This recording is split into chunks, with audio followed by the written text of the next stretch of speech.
quero registrar que está conosco o principal incentivador e principal inspirador desses debates aqui do Espaço Democrático, que visam, como disse o Dr. Rubens, congregar, reunir ideias que vão desembocar no futuro programa partidário do PSD. Presidente nacional do PSD, Gilberto Kassab, muito boa noite. Boa noite, Rondino, boa noite, internautas.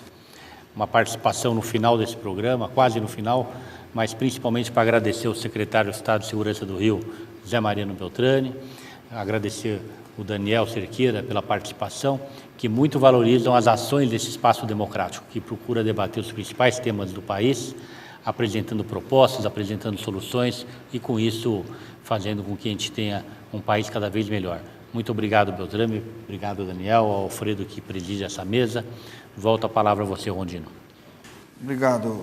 O ex-prefeito Kassab tem insistido, inclusive em artigos, numa relação entre a chamada ordem urbana e a questão da segurança. Sobre isso, bem a propósito sobre isso, nós temos uma pergunta, está aqui conosco o ex-secretário de coordenação da Subprefeitura de São Paulo, Ronaldo Camargo, que tem uma questão a respeito do tema para os nossos debatedores. Boa noite, secretário. Boa noite à mesa, boa noite, secretário. Nós aqui na cidade de São Paulo convivemos ao longo da administração Gilberto Kassab nos últimos 7 anos com a certeza de que o município pode ajudar e muito na questão da segurança pública. Aqui fizemos uma das principais políticas públicas do município, no sentido não só de ampliar a zeladoria, interfacear com a Polícia Militar, com a Guarda Civil Metropolitana, com muita tecnologia, o policial lá da ponta exigindo ou cobrando e fiscalizando a prefeitura no sentido de fazer uma boa zeladoria, interromper terrenos vazios, fazer uma boa iluminação. Criamos espaços públicos, mais de 150 praças, parques lineares e assim por diante, retomando o espaço público que é do usuário da cidade. Nesse sentido, nós também, a partir de 2009, implementamos a Operação Delegado, que nada mais é, nada menos é para o município que dobrar o efetivo ostensivo de policiamento na rua, passando autonomia sob contratação pela Prefeitura de mais de 4.000 a 4.200 homens por dia nas 31 subprefeituras. Eu gostaria de saber do senhor qual que é a interface e a integração efetiva da Prefeitura do Rio de Janeiro na sua política de segurança pública de governo de Estado. Bem, nós não temos no Rio de Janeiro o trabalho que o município de São Paulo e a Guarda de São Paulo tem com a Polícia Militar, que eu conheço o trabalho que a Guarda tem aqui, que é, sem dúvida nenhuma, fantástico. O que nós temos e que vem funcionando muito bem com a Prefeitura do Rio de Janeiro é a Prefeitura do Rio de Janeiro, ao invés de contratar, de aumentar seus quadros efetivos da Guarda, é a contratação de policiais militares em horário de folga para prestarem serviço à ordem pública e costumes. Que é, usando uma expressão mais pedagógica, né, que é, de uma certa forma, a Prefeitura comprando um possível bico clandestino que esse policial iria fazer. Então, a gente compra. Isso também é muito novo, parece, talvez aqui não seja surpresa, mas no Rio de Janeiro essas coisas eram inimagináveis de se fazer. Então, o que nós estamos, e isso já ultrapassou aí 300 policiais, né, é a Prefeitura comprando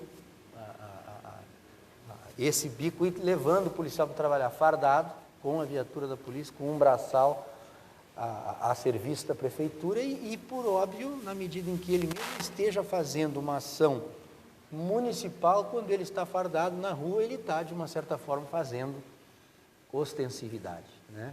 Eu acho que o trabalho da Guarda, na minha concepção, salvo aqui, a sociedade precisa perceber efetivamente, porque eu acho que hoje essa questão de ter poder de polícia, de não ter poder de polícia, de trabalhar em cima do costume, né? O que é ordem pública, muitas vezes o próprio guarda municipal tem dificuldade para ver isso. O que eu acho que não é o caso aqui de São Paulo que eu conheço, eu acho que isso no país, né, deve ficar muito bem definido, até para quem atua como na Guarda Municipal, o que ele tem que fazer, porque eu percebo, e isso aí em reuniões de colégios secretários do Estado, é que a Guarda Municipal, ela apoia a polícia, mas quando chega num determinado momento, eu não tenho poder de polícia, eu não posso ir, não tenho poder de polícia, e talvez ali é que se resolvesse a situação. A outra ação que nós estamos fazendo lá é colocando guardas municipais junto com policiais militares, porque o policial militar, de uma certa forma, está emprestando a 2, 3 ou 4 guardas municipais o poder de polícia que ele não tem, e os guardas municipais estão dando a ele o efetivo, a massa de policiais que muitas vezes você precisava empregar. Basicamente, o que a gente tem feito lá, em segurança pública, existe um bom entendimento, existe uma boa relação, mas efetivamente de ações, basicamente são essas duas. Obrigado. Obrigado, secretário. Nós perguntamos aos nossos internautas que nos acompanham aí em todo o Brasil, o que é que eles diriam, qual seria o principal responsável pelo aumento do crime no país? Seriam as drogas, seria a pobreza ou seria a impunidade? Nós já temos o resultado, que é exatamente o seguinte: drogas, 26%, pobreza, 10%, e 64% responderam que a responsabilidade está sobre a questão da impunidade. Alguém quer comentar esse tema? Daniel, você quer? Gostaria, sim. Dizem que a voz do povo é a voz de Deus, né? E, aparentemente, o resultado dessa pesquisa tem tudo a ver com o resultado de estudos e pesquisas que são feitos no meio acadêmico, né? Então, claro, tem esse crescimento da violência que a gente viu nos últimos anos em alguns estados, olhando os dados, a gente vê que tem muito a ver com drogas, realmente, né? A impunidade, ela não explica o crescimento, porque a impunidade não deve ter mudado muito nessa década. Já tínhamos um nível de impunidade alto em 2000 e continuamos tendo hoje em dia, né? Agora, é preciso pontuar exatamente essa questão das drogas. Qual é a relação entre drogas e violência, né? A gente precisa desfazer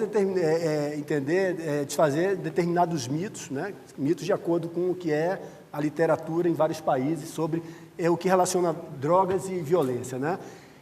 Poderíamos pensar o seguinte, que a violência tem a ver o seguinte: temos mais drogados na sociedade, eles vão assumir comportamentos violentos, vão roubar para poder, vão matar para poder ter acesso à droga. Isso acontece.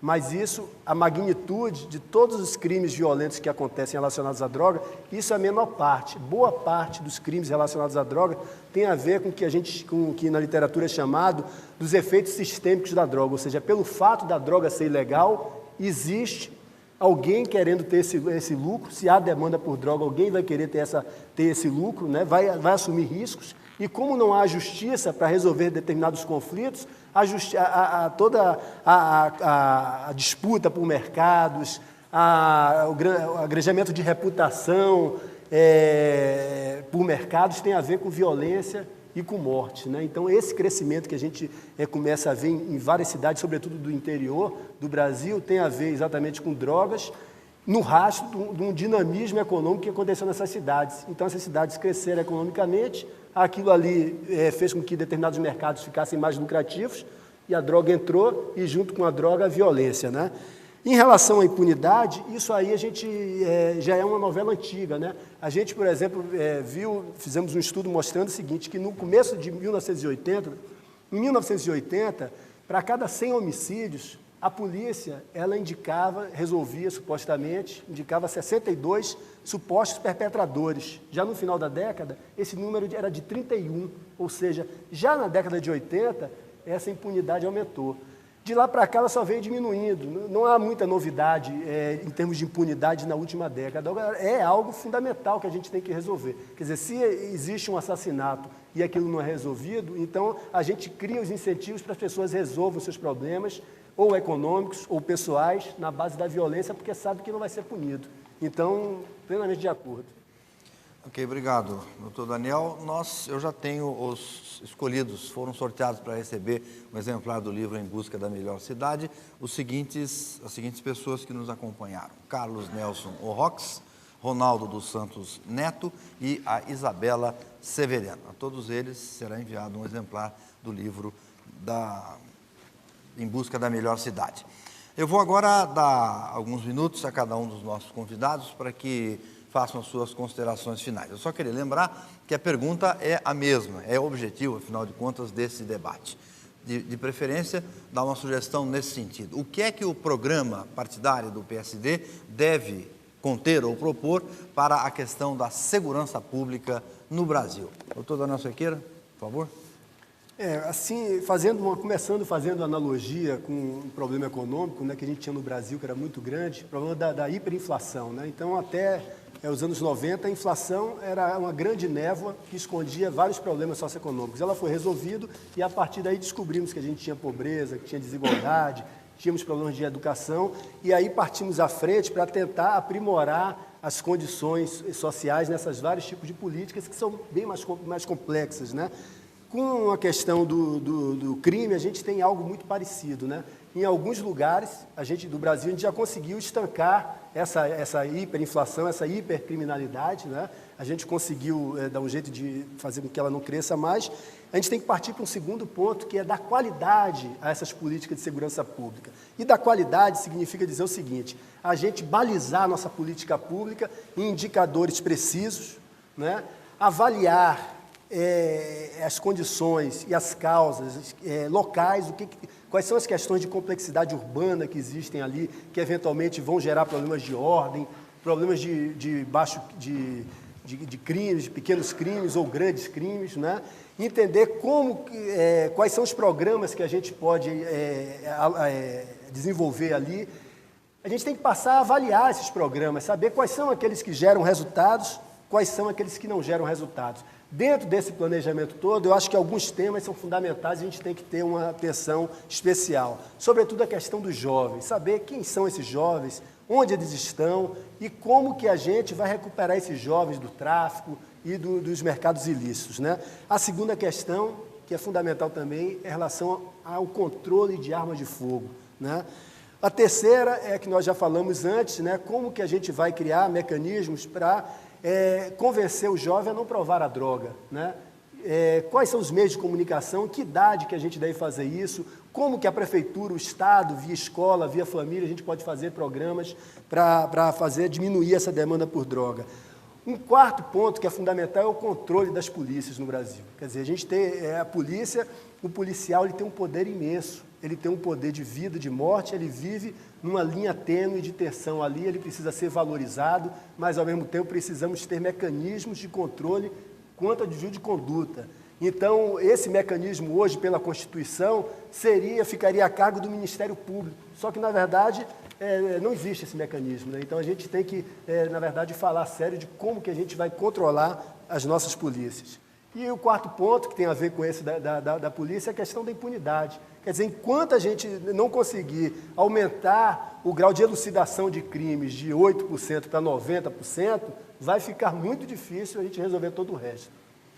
Obrigado, doutor Daniel Sequeira, secretário. Bem, eu vou ser um pouco mais pragmático, né, que o nosso Sequeira, eu concordo, acho que se caminha dessa forma, efetivamente estudando o problema, buscando as soluções, mas eu acho assim que hoje quem está à frente da segurança pública é muito demandado por respostas. A sociedade, de uma certa forma, ela não aguenta mais certas situações. Então, este é o desafio de quem está à frente de qualquer secretaria de segurança. E a sociedade tem que cobrar, e tem que cobrar de mim uma ação. Alguma coisa há que se fazer rapidamente. O que eu acho fundamental, que o governo federal tem que entrar na questão da segurança pública, assim como ele entrou na saúde e assim como ele entrou na educação. E hoje, no cenário brasileiro, será que segurança pública não impacta mais nas pessoas do que a própria saúde e educação? Então, por que não nós termos um olhar para a segurança pública. Acho mais, eu vou me alongar um pouco, foi um erro da Constituição isso em 88, porque o Constituinte fez, sem dúvida nenhuma, uma Constituição a mais democrática e a mais moderna, fundada em princípios de direitos e garantias fundamentais, que são, isso é fantástico, efetivamente. Mas ele, num determinado momento, ele deixou muito claro o que ele não quer mais. E o que ele não queria mais naquele momento era a polícia. Isto é polícia, isto traz à tona o braço forte do Estado, isso traz... E nós ficamos todos órfãos disso aí, porque era o patinho feio naquela época. E isso foi relegado para os estados. E não se investiu, não se teve uma visão prospectiva da segurança pública. Hoje a gente vê estudiosos como o professor Cerqueira, o nosso coronel que está ali, mas isto é agora, passados 20, 30 anos. Nós sofremos com isso a falta de gestores em segurança pública. Digo isso para vocês porque eu tenho lá assessoria privada para fazer, porque nós carecemos de gestores. E não temos gestores por quê? Porque segurança pública não era importante. Hoje ninguém sobe num palanque político sem falar primeiro em segurança pública. Então tem que ter o que mostrar, tem que ter o que dizer para a população, tem que ter o que fazer com que ela acredite na pessoa. E o governo federal, ele precisa recuperar isso. Sobretudo nos estados mais pobres, nos estados do Nordeste, em lugares onde você tem taxas de elucidação mais baixas até que os próprios 8%. Esses estados vão sofrer muito. O Rio de Janeiro praticamente triplicou o seu investimento. Mas eu não posso aqui, num programa e num entendimento de rede nacional, dizer que o Rio de Janeiro não precisa, absolutamente. Então, eu acho que o governo federal tem que entrar efetivamente nessa questão. A questão da impunidade, que o doutor Cerqueira falou muito bem, professor Cerqueira, nós temos 8% de elucidação. Isto, sem dúvida nenhuma, gera a impunidade. Mas nós temos uma polícia que está neste patamar, despreparada muitas vezes, não posso generalizar, mas normalmente despreparada, mal paga, mal estruturada, sem logística, sem treinamento, um delegado com 1000 inquéritos e ainda tem que atender o balcão e atender os prazos do Ministério Público. Eu estou fazendo um relato muito pragmático, muito do dia a dia da polícia, mas é o que impacta na vida de vocês. E você tem aqui em cima um Ministério Público super preparado, que ganha muito bem, que tem horários, que tem boas sedes, que tem viaturas, que tem salas, que tem computador. E a família jurídica, ela pega este produto que a polícia faz. Então, uma polícia nessas condições, este Ministério Público e este Judiciário já não vai aumentar essa taxa, porque a polícia está totalmente, na minha concepção, está sofrida, está muito debilitada. O que eu acho seja com fundo, como se debateu aqui, nós temos que levantar o patamar da polícia. Levantar o patamar logístico, de preparo, de capacitação e, obviamente, salarial. Porque aí, essa polícia vai produzir e este produto que vai ser analisado aqui, tenho certeza que essa taxa sai dos patamares dos 8%, porque nós fizemos isso em delegacias de homicídio no Rio de Janeiro e já quadriplicamos essa taxa. Eu fico pensando no Brasil e em estados onde eu conheço, que quem está na delegacia é um sargento e um outro cara para abrir e fechar. Como que nós vamos querer que ele elucide alguma coisa ou que ele se debruce numa investigação? Então, e controlar a polícia, sem dúvida nenhuma, controlar a polícia. Mas nós precisamos diminuir esse distanciamento. Diminuir, porque, na verdade, criminalmente, quem entrega o produto para o Ministério Público e para o Tribunal de Justiça resolver é a polícia. Então, se essa polícia ficar nos patamares que nós estamos, obviamente, nós vamos ficar arrodeando os 8%. Sei que aqui em São Paulo essa taxa é muito maior, no Rio de Janeiro também, mas nós temos que ter uma visão, um horizonte diferente para olhar. Tem estados que têm problemas muito sérios, que são muito grandes, como a Bahia, todo o Nordeste, os estados da região norte. Então eu acho que há necessidade do governo federal entrar nesse problema, estabelecer algumas diretrizes básicas, de uma certa forma criar fundos ou mecanismos de investimento com bancos que fomentam essas coisas e levantar a estrutura da polícia. Eu garanto que as polícias brasileiras, com investimento e com as propostas que nós temos aqui da academia, que hoje no Brasil é muito boa, nós resolvemos ou melhoramos essa situação, né? A questão, na minha opinião, é a decisão de fazer, né? Obrigado a todos. Falei demais. Muito obrigado, secretário Beltrame. Eu quero lembrar que a íntegra desse debate, em vídeo e em texto, estará à disposição de todos os interessados no site do PSD e que também acabará gerando um dos nossos cadernos democráticos, que são publicações do Espaço Democrático, que contém a íntegra desses estudos e de outros que são produzidos aqui ao longo desse ciclo de debates do Espaço Democrático. Para concluir, eu queria uma palavrinha final do nosso presidente nacional, Gilberto Kassab. Obrigado, Rondino. Obrigado, Rubens Figueiredo. Eu quero agradecer a todos que nos acompanharam. Quero dizer que nós temos aqui, Beltrame, Daniel, uma equipe dentro do Espaço Democrático e dentro do nosso PSD, o Partido Social Democrático, que pensa a segurança, que faz o nosso programa de governo, que procura estruturar ações, ideias, projetos para que possam ser implantados nos estados brasileiros, nos municípios brasileiros. Eu quero cumprimentar essa equipe, cumprimentando o comandante da Fundação Espaço Democrático, Guilherme Afife Domingos, que é o nosso presidente, e cumprimentar o Túlio Kahn, que desde o primeiro momento dá um apoio inestimável à construção das nossas políticas públicas de segurança, ao Coronel Camilo, que hoje é vereador de São Paulo e tem sido um dos importantes apoiadores e formuladores das nossas políticas do campo da segurança, e o sempre delegado Alberto Angerami, que também tem dado um apoio muito importante, muito expressivo na definição dessas políticas. A todos vocês e à equipe desses companheiros, as suas equipes, os nossos agradecimentos, mas eu quero dizer que a construção desse programa, com a elaboração, com a realização desse debate, ela cresceu muito em conteúdo, em respeitabilidade.